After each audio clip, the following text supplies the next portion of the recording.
Hello everybody, very warm welcome to Talking Business Weekly with me, Aaron Hazelhurst. Let's go and take a look at what's on the show. But nothing could have prepared me for her response that she gave me next. Mom, these bad men have me. Help me, help me, help me. A daughter calls her mother to tell her she'd been kidnapped, but she hadn't. Her voice had been cloned by artificial intelligence, and it was a scam. As AI gears up to change the world of business, can business keep up with the fraudsters? It's already a multi-billion-dollar battle. I'm going to be discussing all of that with these two. There they are, a man who knows the tricks of the trade and how to avoid them. Pete Nicoletti from cybersecurity giant Check Point. And what can consumers do about it? Well, we're going to ask Erin Whitty from the Consumer Federation of America. Plus, the inside view of the green transition from one of its leaders. The boss of the Spanish energy giant, Iberdrola, joins me fresh from his trip to the United Nations. We're going to ask if business can save the planet from climate change.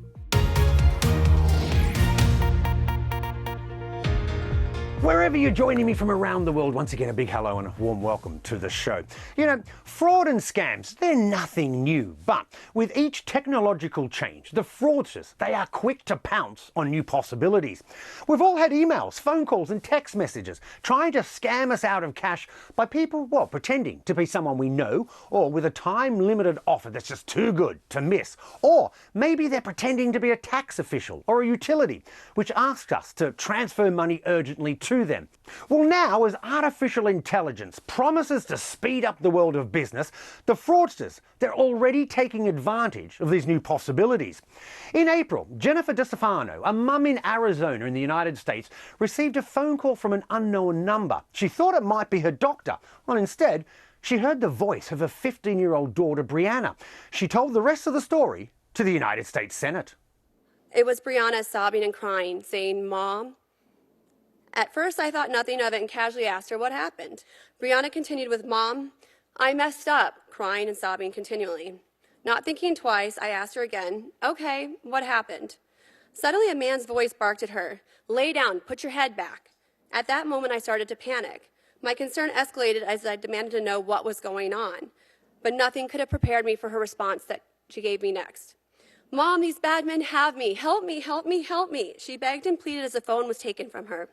A threatening and vulgar man took the call over. Listen here, I have your daughter. You call anybody, you call the police. I'm going to pop her stomach so full of drugs, I'm going to have my way with her. I'm going to drop her in Mexico and you'll never see your daughter again. They required me to get in a van with a bag over my head with $50,000 in cash to be transported to my daughter. If I didn't have all the money, then we were both going to be dead. I was shocked. At that point in time, the second mom came back to me and she had located my husband, who had found Bree resting safely in bed. I called the police to pursue the matter, and unfortunately I was met with, it was a prank call, that it happens often and that there's nothing that can be done. So I turned to the community and the responses were overwhelming. Friends and neighbors came out of the woodwork with their stories. Kidnapping phone calls coming from their children's phones, bags of money being driven halfway to Mexico, even voices of young children nowhere to be found on social media who do not have phones. The stories kept pouring in. Jennifer DeStefano's story, it's a dramatic example of the new possibilities AI is giving criminals to scam us. In the United States alone, there was a 30% jump in fraud last year to almost $9 billion. $2.6 billion of that was to so-called imposter scams. Fraudsters pretending to be people or businesses and successfully getting billions for their dirty work. But we're also spending a lot to tackle the threat. $6.5 billion was spent on detecting AI fraud last year.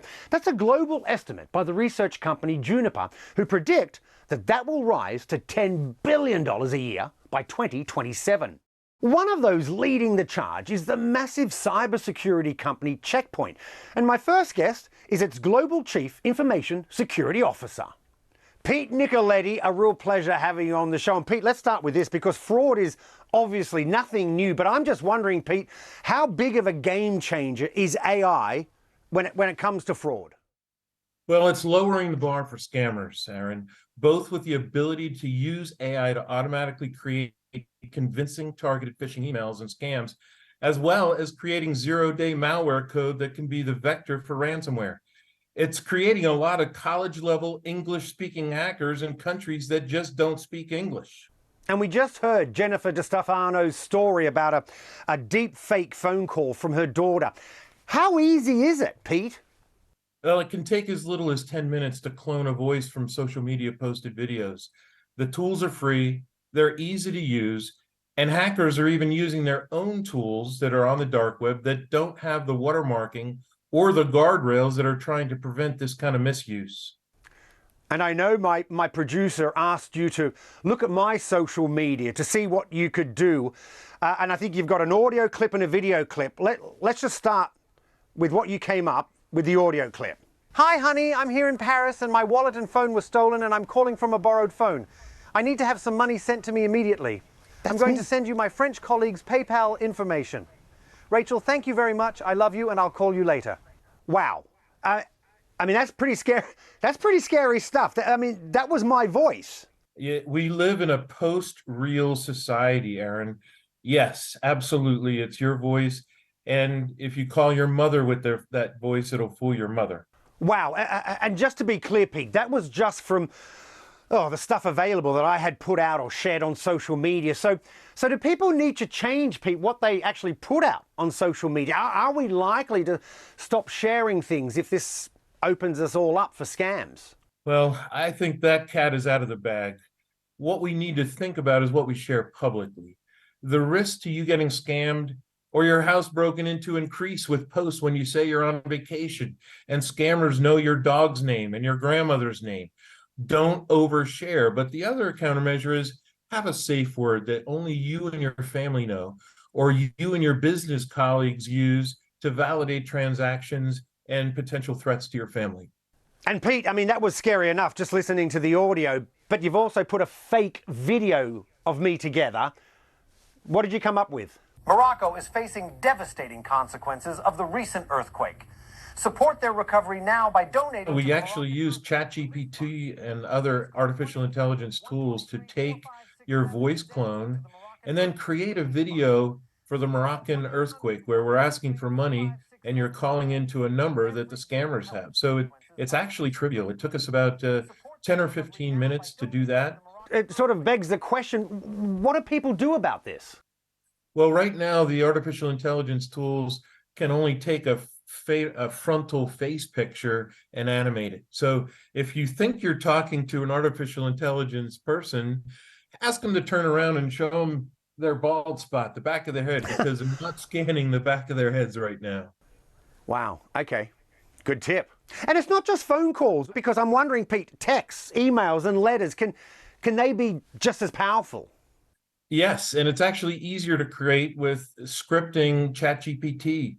So thousands of emails can be created and sent out for pennies, and only a few people have to click on those and fall for those kind of scams for it to be profitable for the scammers. And Pete, we heard a mum who received a fake kidnap call from her daughter, and she said that the police said to her that no law had been broken because the scammers didn't actually get any money. But it makes you wonder, does there need to be a change in the law to make this kind of impersonation illegal?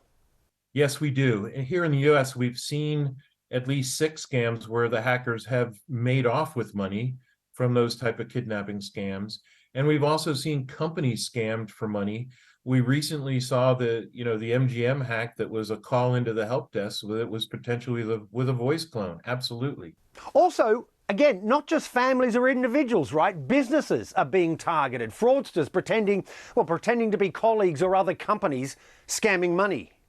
Absolutely. We're seeing it multiple times and the scams are increasing. We're seeing, calls into the help desk where people are impersonating employees, and we're seeing money transfers from, people that are calling into their CFO to have money transferred. So absolutely, the scammers are winning in this case.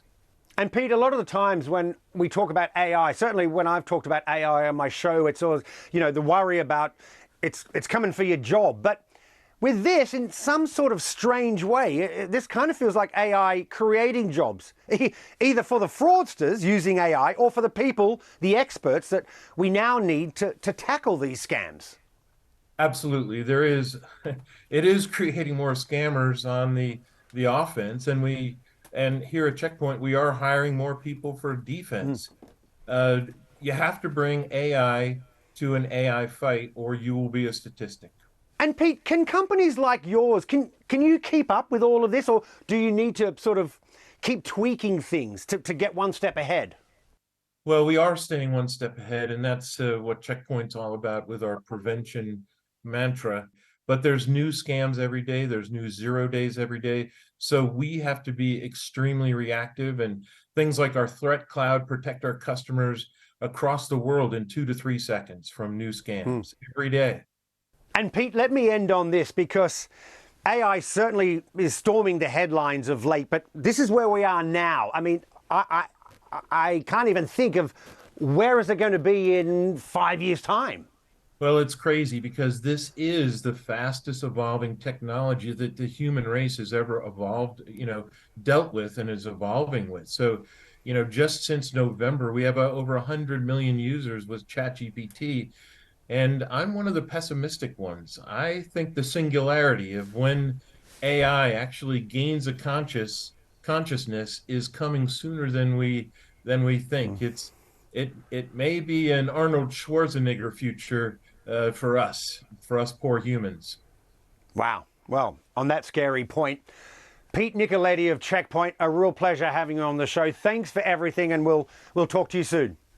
You're very welcome, and I hope some of my ideas are going to keep our viewers safe. So, what can consumers do to protect themselves in the face of this new wave of fraudulent threat? Well, my next guest, she's been on the show before. She's the Director of Consumer Protection at the Consumer Federation of America.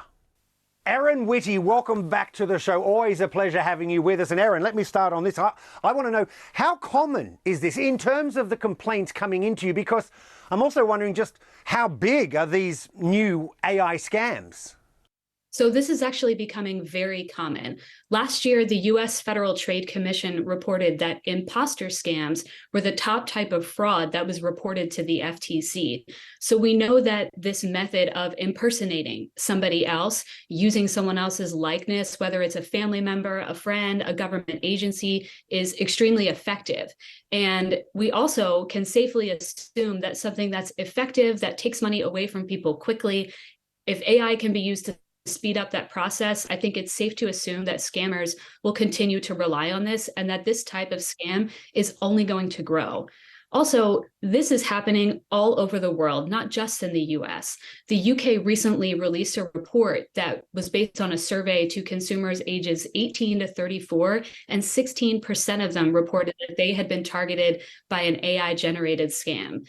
A few months ago, Chinese authorities arrested an individual who was able to scam someone out of $600,000 in one instance. Wow. So on that point, what's your advice, Erin? What's the advice to consumers? So there's a few things that consumers can do. The number one thing that consumers can do is educate themselves, learn more about this, and keep it top of mind. And not only educate yourself, find out more about it, but tell your friends, tell your family. This is probably a too common topic within my own family. They're tired of hearing me talk about scams. Another thing to remember is that scammers are the most effective when they can create a sense of urgency. So when someone has you on the phone, if they've got you on a video call and they're saying it purports to be a family member, it can be really scary, and it is often very, very urgent. So that is the time when it's the most critical to exercise skepticism. Try to verify, is this the person that they say they are? If it's your family member, maybe you can send them a text and say, is this really you? Where are you right now? You can try to call 911 on a different call, ask someone who's in the room with you. Really try to exercise skepticism when you feel that really crazy sense of urgency. And Erin, I've just experienced a deep fake of myself. I mean, it's scary stuff, and it was just taken off social media. So I'm just wondering, do you think people need to rethink what they share on social media? Yeah, I think it is important, really important, to exercise a lot of caution when you're sharing something that you've seen, especially because it can be used in ways that are much bigger than just an individual. It could be used to create an entire marketplace disruption when someone could create a video of a natural disaster. So as people are resharing these videos, something seems really unlikely or like a huge shock, really try to exercise skepticism, try to verify it with a third party or a different source before you immediately share it with someone else. And Aaron, are the regulations keeping up or going fast enough, or is AI just too advanced already? I think it's impossible to expect that any government regulator is going to be able to act as quickly as we've seen AI technology moving. But we don't have to create an entirely new framework of law to address this conduct. A lot of times, the way that AI is being used and what's the most problematic is to commit conduct that's already illegal: discrimination, fraud, anti-competitive conduct. So regulators can actually use their existing tools to combat all of this illegal conduct with tools that they already have. The US President Biden actually issued an AI blueprint Bill of Rights last year for companies to use as guidance when they're developing AI technology in a way that will protect the American public for things like data privacy, algorithms that are being used in discrimination, and things like that. And Aaron, next year we have elections where you are in the US, here in the UK, India, Nigeria, Spain, just to name a few. How worried should we be? Very worried. I think we've already seen deepfakes being used in the context of elections to spread false videos, false information. Consumers should be very, very careful about this and very aware that it's going to increase significantly to try to promote a certain party, a certain candidate, to try to undermine parties or candidates. Consumers should be on very high alert when they're seeing videos being used in political ads or campaigns.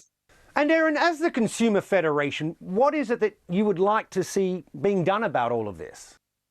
There's a few different things that we'd like to see. We talked before about the importance of consumer education, and I think that is absolutely crucial. But education doesn't only just happen for consumers. It should also be happening for businesses to educate their employees about the use of AI scams and fraud. AI can be used to impersonate your boss, your coworker, someone outside your company telling you that you need to do something quite quickly. So education should be used by businesses, promoted by organizations, to make sure that people are fully aware of the way that this can be used to scam people at all different levels. We should also be emphasizing education for smaller local outlets like consumer affairs organizations, police departments. These are often the agencies that hear directly from consumers about these problems. So the more that we can spread the word about effective tools to combat it, ways to get people's money back, the better off we'll all be. And Aaron, let me end on this, sort of summing it up. How concerning is all of this? Or is there a lot more fear of technology than actual threat? I think this is very concerning. AI could be used in ways to benefit people. It could be used responsibly and in ways that adhere to law. But unfortunately, that's not always what we're seeing. And so the alarm that's being created by the proliferation of deepfakes, discriminatory decision-making algorithms, and things like that is very real. Aaron, does there need to be a law change here? Because we've heard from one mother who received a fake kidnap call from her daughter. Talked to the police said they can't do anything about it. No money was actually handed over, but it just feels wrong in some ways. It does feel wrong. And I think one of the biggest problems with frauds and scams, not just in AI, but generally, is that it can be really difficult for someone to get their money back, because that is an extremely effective tool that's used by scammers, right? They take someone's money away from them and they're gone.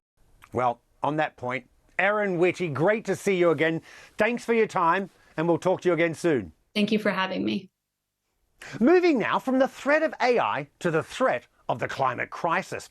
In the last few weeks, the battle against man-made global warming was taken on further by the United Nations at the UN Climate Ambition Summit. A handful of businesses, they submitted their green transition plans, and among them, the big boss of one of the world's largest energy companies, Spain's Iberdrola. Ignacio Galan, a real pleasure having you on the show. And Ignacio, let me start with this. You've just returned from the United Nations Climate Ambition Summit. And the leader of the UN, Antonio Guterres, he warned of, and I quote, the gates of hell. I'm wondering, Ignacio, is the world doing enough to hit the zero carbon targets? The answer is, let be positive and negative. The answer, straightforward answer is no. The positive answer is that, but we are moving.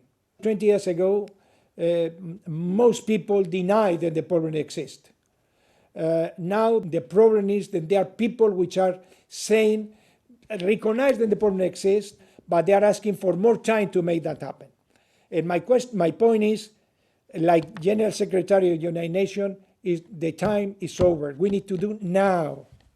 And Ignacio, your company has invested more than $100 billion into green energy, quite a sum, but the critics say that the storage just isn't there yet. I mean, we saw with the war in Ukraine that we just weren't ready for renewables to replace fossil fuels. But Ignacio, given that very large investment you've made, how is that possible? Well, in the case of Iberdrola, that is not true.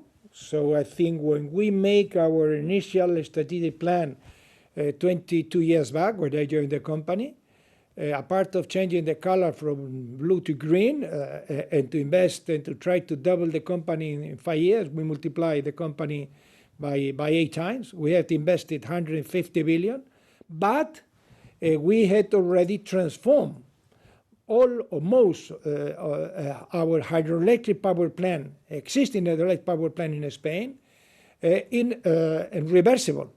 So now we have already a storage capacity in Spain and Portugal for more than 100 million of kilowatt hours, which is already enough capacity for powering 2 or 3 million electric vehicles. We are investing in batteries. I think in Britain, we are in Wiley, the largest onshore wind farm in Britain, is already it's been built a battery beside for storing the electricity this wind farm. We are already another battery, Harry Stannis or something else, which I think are large scale batteries as well. We are putting batteries in Ireland. We are putting batteries in the States. I think we are putting batteries in Australia.